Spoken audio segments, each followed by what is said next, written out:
प्रभु यीशु मसीह का धन्यवाद हो। प्रभु यीशु मसीह के महान और उत्तम नाम में आप सभी को बड़ी आशीष मिले। आज का जो मेरा टॉपिक है, अंतिम दिनों में, इन द लास्ट डेज, जो कि प्रेरितों के काम उसके 2 अध्याय 17 और 18 में पाया जाता है। Book of act chapter 2 verse 17 और 18। और यहाँ पे परमेश्वर के वचन में इस प्रकार से लिखा हुआ है कि परमेश्वर कहता है कि अंतिम दिनों में ऐसा होगा कि मैं अपना आत्मा तुम सब लोगों पर उंडेलूंगा। तुम्हारे पुत्र और पुत्रियां नबूवत करेंगे और तुम्हारे जवान दर्शन देखेंगे और तुम्हारे वृद्ध जन स्वप्न देखेंगे। मैं अपने दासों और दासियों पर भी उन दिनों में अपना आत्मा उंडेलूंगा और वे नबूवत करेंगे। बहुत ही सामर्थी वचन जो कि बाइबल में पाया जाता है। ये वचन जो है मसीही जीवन की बहुत ही महत्वपूर्ण है। पेंटिकॉस्ट के दिन पवित्र आत्मा के उतरने की घटना और योएल नबी की भविष्यवाणी को पूरा होते हुए हम यहाँ पर देखते हैं। ये वचन प्रेरित पतरस द्वारा दिए गए पहले सार्वजनिक उपदेश का हिस्सा है।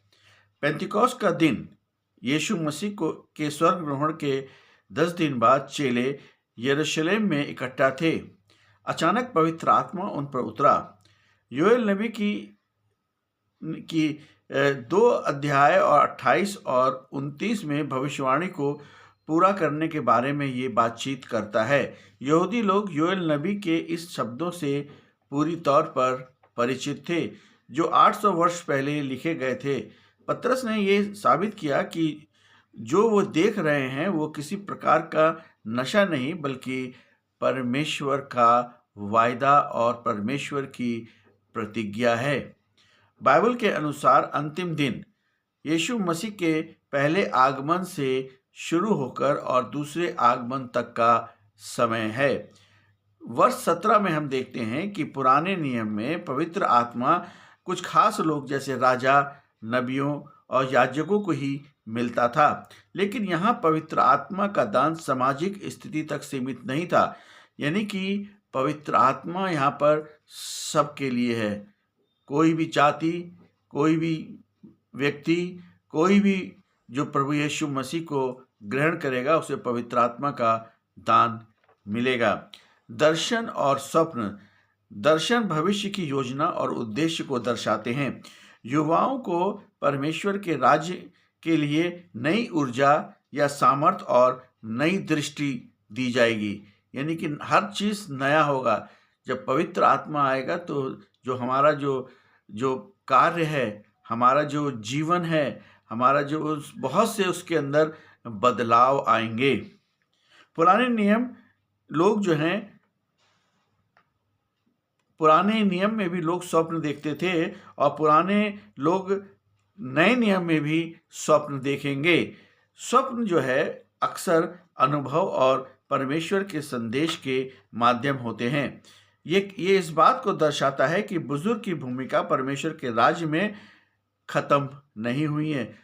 बुजुर्ग लोग भी, वृद्ध लोग भी उतने ही महत्वपूर्ण हैं, इम्पॉर्टेंट है, जितने कि जवान लोग। और वे अभी भी परमेश्वर का मार्गदर्शन को प्राप्त करेंगे।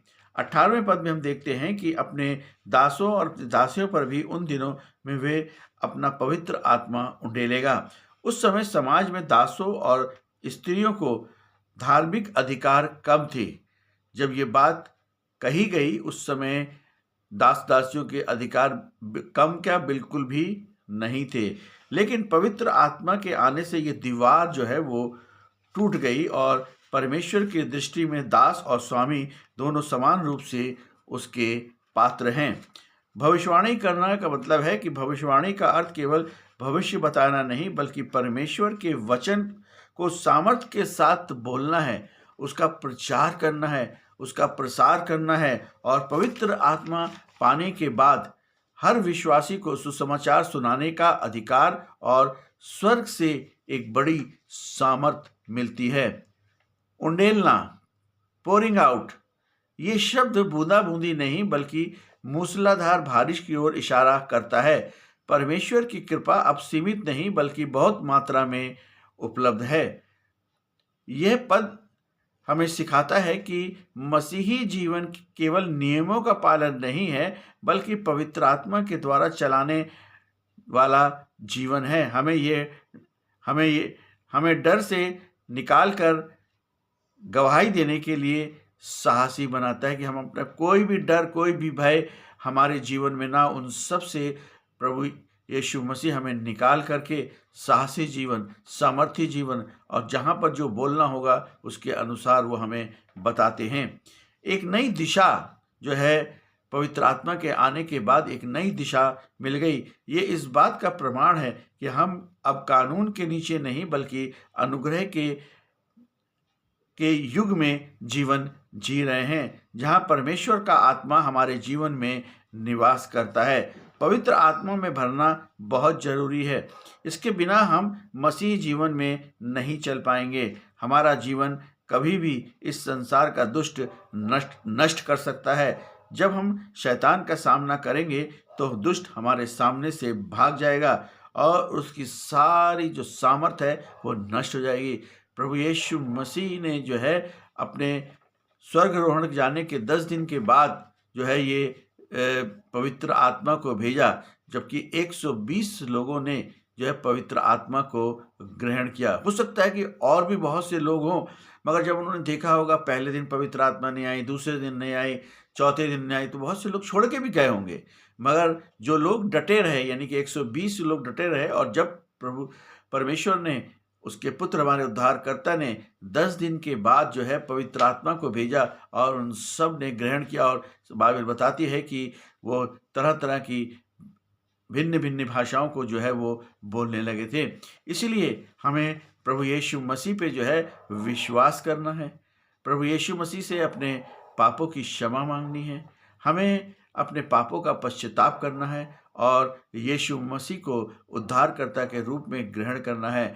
हमारे प्रिय भाई बहनों, पवित्र आत्मा की सामर्थ्य के द्वारा हमारे जीवन में एक छाप लगी हुई है। हम उस छाप का पूरी तौर पर उस छाप का जो है हम आगे बढ़ाएं, उसको जो है अपने जीवन में देखें, अपने जीवन के प्रत्येक क्षण में हम उस छाप को अपने जीवन में देखें। प्रभु यीशु मसीह ने हमें पवित्र आत्मा के द्वारा सील कर दिया है ताकि हम इस संसार में महिमा के साथ, आशीष के साथ, वचन के साथ, पवित्र आत्मा के साथ, यीशु मसीह के लहू के साथ हम आगे बढ़ सकें।